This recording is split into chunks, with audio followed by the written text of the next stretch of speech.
भरोसा सच का।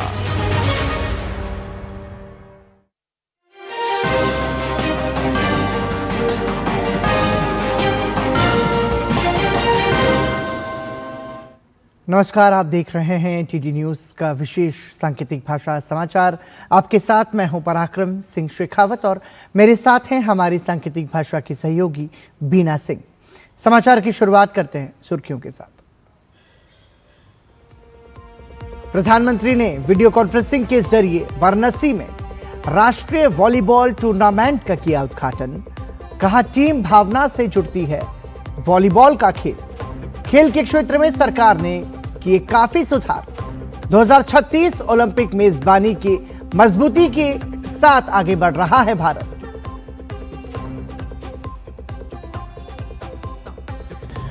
कांग्रेस पर विकसित भारत जी राम जी कानून को लेकर जनता को गुमराह करने का शिवराज सिंह चौहान ने लगाया आरोप। कांग्रेस के प्रस्तावित मनरेगा बचाओ अभियान को करार दिया भ्रष्टाचार बचाओ संग्राम। कहा, कांग्रेस को गांव काम और राम से परेशानी।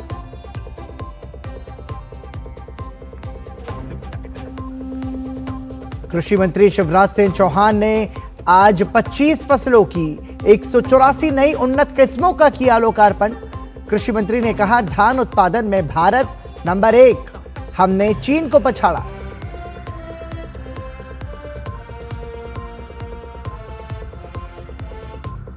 केंद्रीय गृह मंत्री अमित शाह आज तमिलनाडु के दौरे पर तिरुचिरापल्ली में जनसभा को करेंगे संबोधित। भाजपा राज्य कोर ग्रुप की बैठक में भी लेंगे भाग।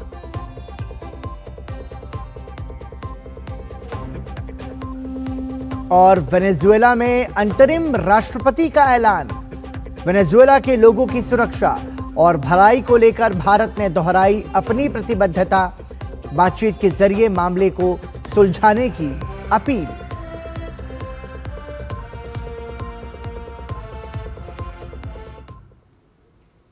और सुर्खियों के बाद अब खबरों पर नजर विस्तार से।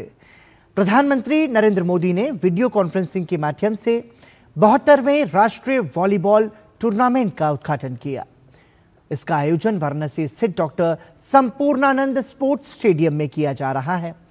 4 से 11 जनवरी तक आयोजित होने वाले इस टूर्नामेंट में पूरे भारत से विभिन्न राज्यों और संस्थानों का प्रतिनिधित्व करने वाली 58 टीम के 1000 से अधिक खिलाड़ी हिस्सा लेंगे। टूर्नामेंट में भारतीय वॉलीबॉल में प्रतिस्पर्धा, खेल भावना और प्रतिभा के उच्च मानकों का प्रदर्शन होने की आशा है। प्रधानमंत्री नरेंद्र मोदी ने कहा कि वॉलीबॉल का खेल टीम भावना से जोड़ता है और भारत की विकास गाथा इससे जुड़ती है। वॉलीबॉल हमें सिखाती है कि कोई भी जीत अकेले नहीं होती। हमारी जीत हमारे कोऑर्डिनेशन, हमारे विश्वास और हमारी टीम की तत्परता पर निर्भर होती है। हर किसी की अपनी भूमिका है, अपनी जिम्मेदारी है और हम तभी सफल होते हैं जब हर कोई अपनी जिम्मेदारी को बखूबी निभाता है, गंभीरता से निभाता है। हमारा देश भी इसी तरह आगे बढ़ रहा है। स्वच्छता से डिजिटल पेमेंट तक और एक पेड़ मां के नाम से लेकर विकसित भारत के अभियान तक हम इसलिए प्रगति कर रहे हैं क्योंकि देश का हर एक जन, हर एक वर्ग, हर प्रांत एक सामूहिक चेतना से, इंडिया फर्स्ट की भावना से देश के लिए काम कर रहा है। प्रधानमंत्री नरेंद्र मोदी ने कहा है कि भारत 2036 के ओलंपिक खेलों की मेजबानी के लिए पूरी मजबूती और आत्मविश्वास के साथ आगे बढ़ रहा है। उन्होंने कहा कि बीते 11.5 वर्षों में देश के खेल क्षेत्र में ऐसा परिवर्तन हुआ है जिसने भारत को वैश्विक खेल आयोजनों की कतार में मजबूती से खड़ा कर दिया है। वाराणसी में आज से शुरू हुई 72वीं सीनियर राष्ट्रीय वॉलीबॉल चैंपियनशिप के उद्घाटन कार्यक्रम से वीडियो कॉन्फ्रेंसिंग के माध्यम से जुड़े प्रधानमंत्री नरेंद्र मोदी ने कहा कि 2030 के राष्ट्रमंडल खेल भारत में होने जा रहे हैं और भारत पूरी मजबूती से 2036 के ओलंपिक की मेजबानी की भी तैयारी कर रहा है। भारत में स्पोर्ट्स इकोसिस्टम ट्रांसफॉर्म हो रहा है। एक तरफ हम अच्छा इंफ्रास्ट्रक्चर और फंडिंग मैकेनिज्म तैयार कर रहे हैं और इसके साथ ही नौजवानों को शानदार एक्सपोजर देने के लिए भी काम कर रहे हैं। आपने गौर किया होगा, बीते दशक में कई शहरों में फीफा अंडर 17 विश्व कप, हॉकी विश्व कप, चेस से जुड़े बड़े इवेंट्स, ऐसे 20 से अधिक प्रमुख अंतर्राष्ट्रीय कार्यक्रम आयोजित किए हैं। 2030 के कॉमनवेल्थ गेम्स भी भारत में ही होने जा रहे हैं। भारत पूरी मजबूती से 2036 ओलंपिक की मेजबानी के लिए भी तैयारी कर रहा है। इसके पीछे प्रयास है कि ज्यादा से ज्यादा खिलाड़ियों को ज्यादा से ज्यादा खेलने के मौके मिले। और केंद्रीय कृषि मंत्री शिवराज सिंह चौहान ने सोमवार से कांग्रेस की प्रस्तावित मनरेगा बचाओ संग्राम पर तीखा हमला बोला है। साथ ही नई योजना पर चर्चा के दौरान नेता प्रतिपक्ष की गैर मौजूदगी पर भी सवाल उठाए हैं। कृषि मंत्री ने कहा कि कांग्रेस का प्रस्तावित मनरेगा बचाओ संग्राम भ्रष्टाचार बचाओ संग्राम है। कांग्रेस को गांव, काम और राम से परेशानी है। भ्रष्टाचार कांग्रेस के डीएनए में है। एमजी नरेगा भी भ्रष्टाचार का पर्याय बन गई थी, पैसे खा लिए जाते थे। केंद्रीय कृषि मंत्री ने मनरेगा को बंद कर वीबी जी रामजी योजना लाने का औचित्य विस्तार से समझाया। उन्होंने कहा कि मनरेगा में मजदूरों की जगह मशीनों से काम हो रहा था और एक सड़क बार बार बनाए जाने और नहरों की सफाई के नाम पर पैसे खाने की शिकायतें आ रही थी। वहीं 80 साल से ऊपर के लोगों को काम के लिए पंजीकृत कर लिया गया था, जबकि काम कर रहे 30% से अधिक लोगों की उम्र 60 साल से ज्यादा थी, जिसके कारण योजना में बदलाव करना पड़ा।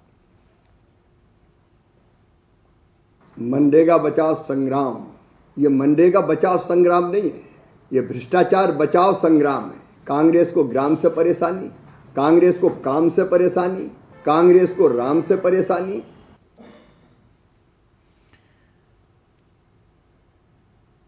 तेलंगाना विधानसभा में जी रामजी बिल को लेकर चर्चा हुई। इस दौरान विधानसभा में भाजपा की फ्लोर लीडर अलेटी महेश्वर रेड्डी ने बिल का समर्थन करते हुए इसे किसानों और मजदूरों के लिए लाभकारी बताया।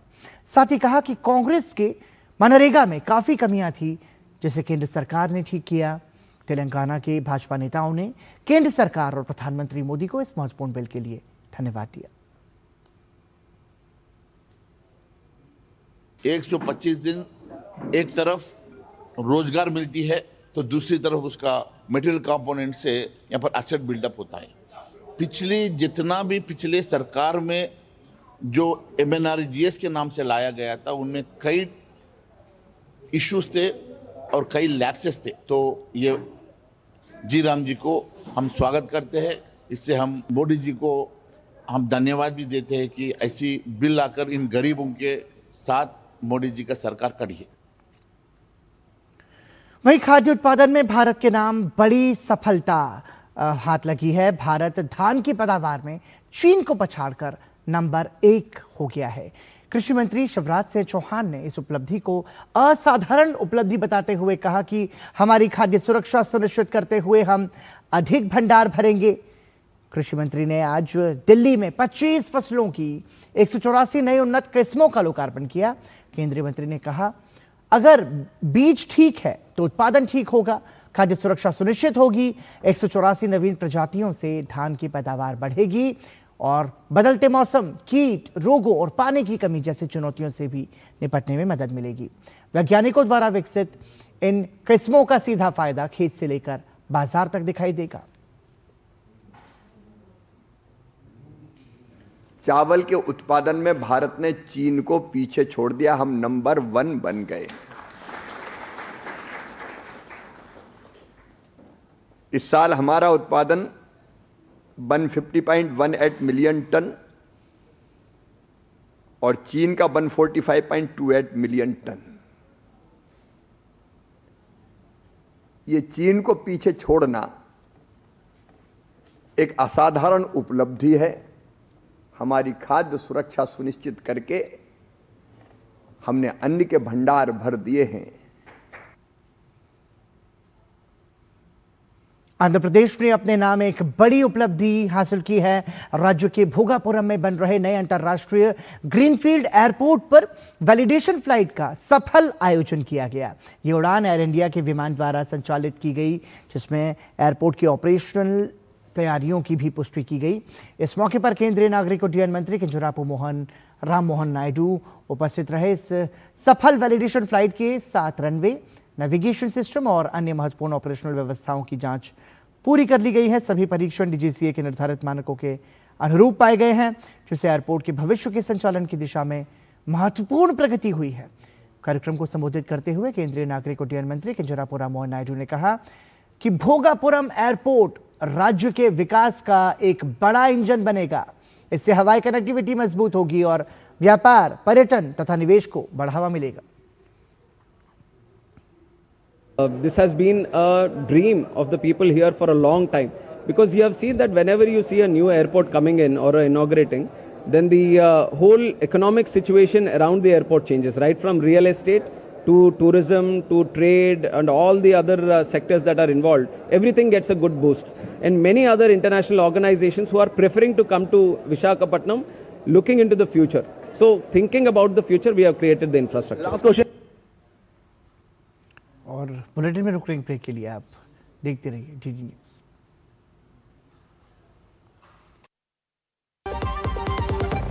LIC युवा प्रोफेशनल्स के लिए लाए हैं नवजीवन श्री। करें नियमित प्रीमियम का भुगतान, जीवन बीमा का आनंद लें, प्राप्त करें प्रीमियम के प्रतिशत पर गारंटीकृत एडिशंस, अपने वित्तीय लक्ष्यों के अनुरूप मैच्योरिटी पर गारंटीकृत धनराशि पाएं। मौजूदा पॉलिसी धारकों के लिए आकर्षक अतिरिक्त लाभ। आज ही खरीदें।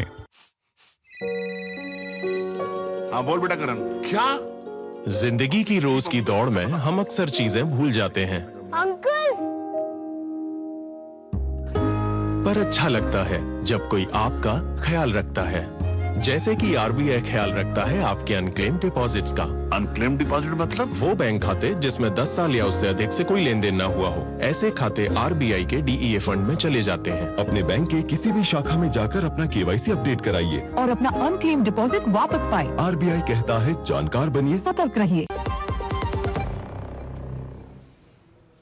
ब्रेक के बाद एक बार फिर आपका स्वागत। वेनेजुएला के हाल के घटनाक्रम पर भारत ने चिंता जताई है। विदेश मंत्रालय ने एक बयान जारी कर बताया कि भारत हालात पर बारीकी से नजर रखे हुए हैं। विदेश मंत्रालय की तरफ से कहा गया है कि भारत वेनेजुएला के लोगों की भलाई और सुरक्षा के प्रति अपना समर्थन दोहराता है। हम सभी संबंधित पक्षों से क्षेत्र में शांति और स्थिरता सुनिश्चित करने के लिए संवाद के माध्यम से समाधान निकालने का आह्वान करते हैं। साथ ही भरोसा दिया गया है कि कराकस स्थित भारतीय दूतावास भारतीय समुदाय के लोगों के संपर्क में है और उन्हें हर संभव सहायता देता रहेगा।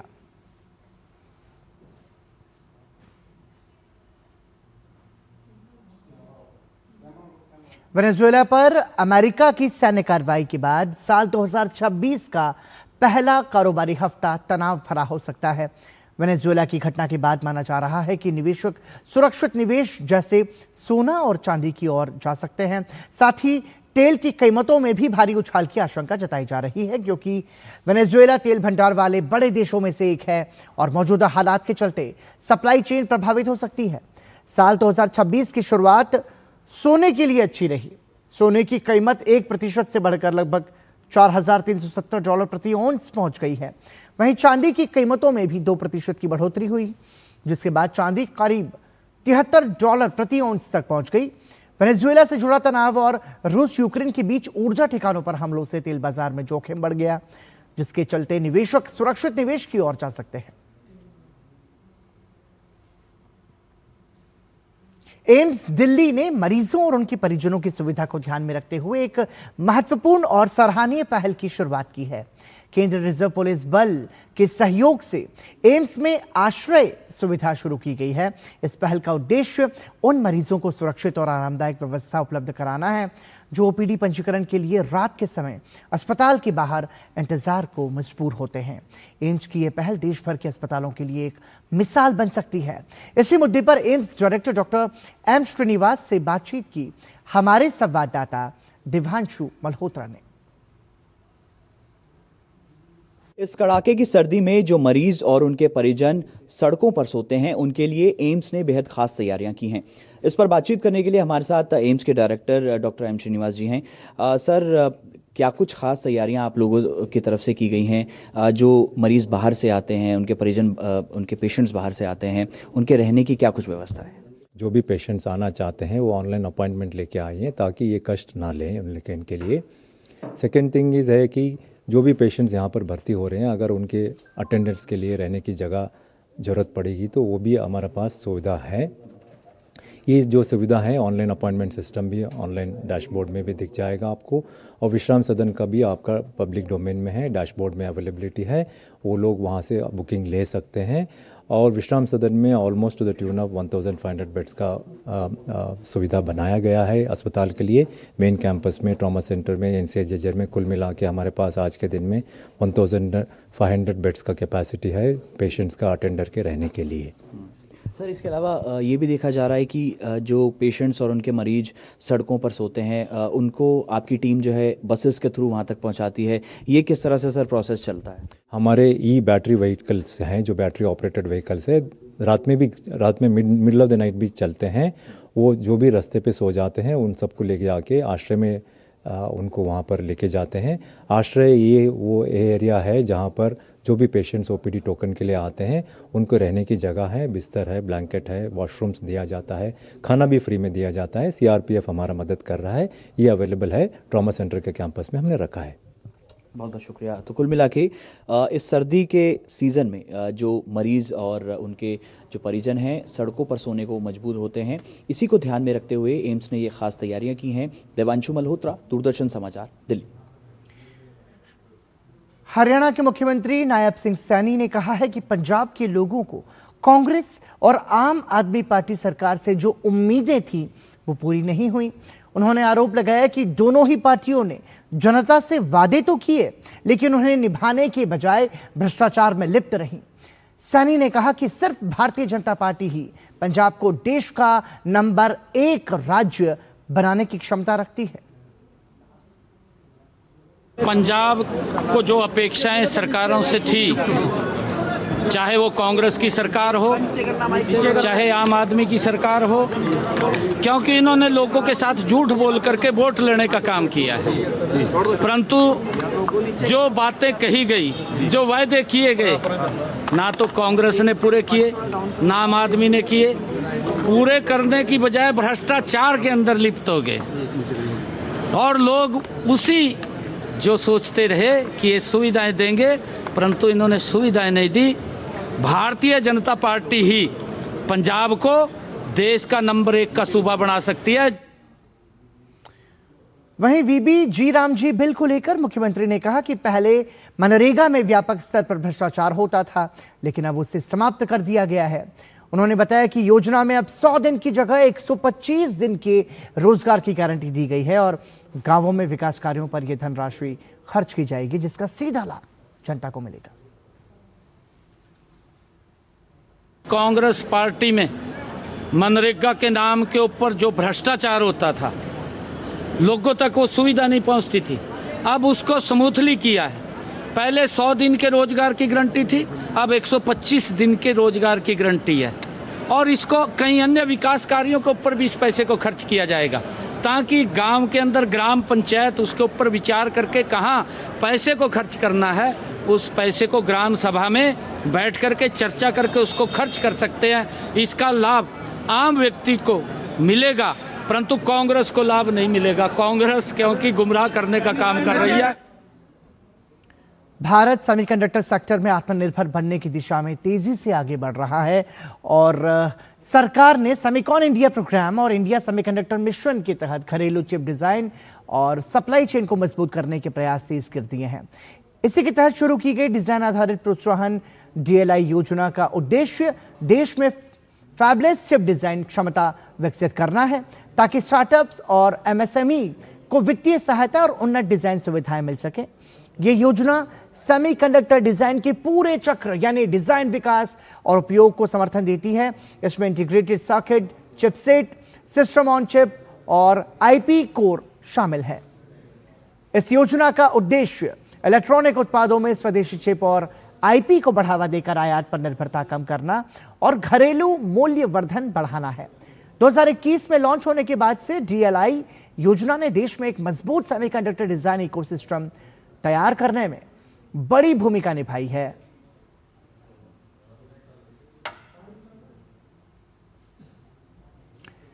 जम्मू कश्मीर के पर्वतीय इलाकों में बर्फबारी का सिलसिला जारी है, जिससे पूरी कश्मीर घाटी ने बर्फ की सफेद चादर ओढ़ ली है। ऊंचाई वाले क्षेत्रों में लगातार हो रही हिमपात ने नजारों को बेहद खूबसूरत बना दिया है। बर्फबारी से जनजीवन पर असर पड़ा है, लेकिन पर्यटन कारोबार से जुड़े लोगों के लिए यह राहत की खबर है। मौसम विभाग के अनुसार अगले कुछ दिन कश्मीर के ऊंचाई वाले इलाकों में बर्फबारी का सिलसिला जारी रह सकता है।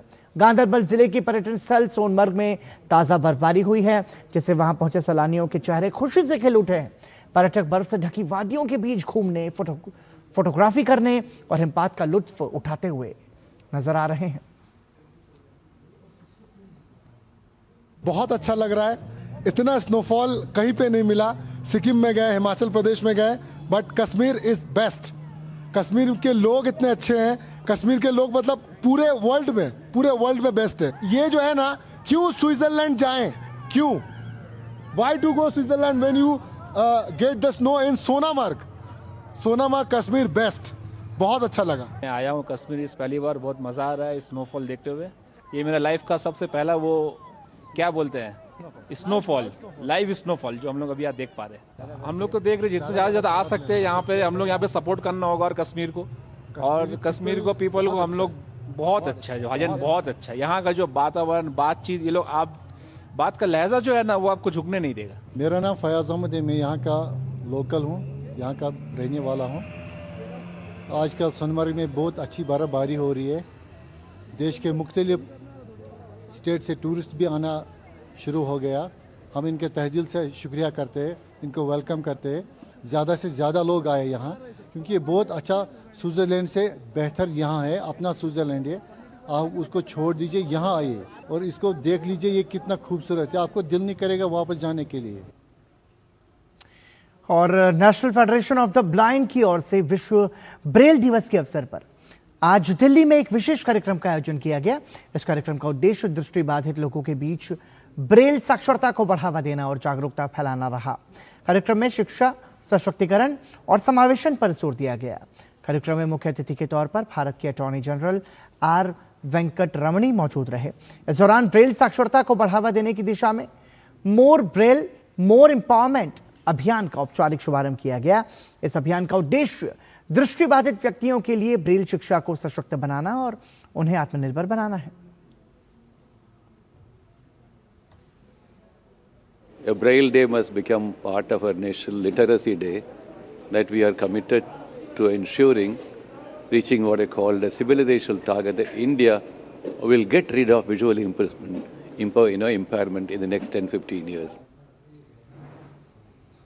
और इसी के साथ ही दूरदर्शन समाचार के विशेष सांकेतिक भाषा समाचार में अभी के लिए इतना ही। मुझे और हमारी सांकेतिक भाषा की सहयोगी बीना को दीजिए अनुमति। नमस्कार।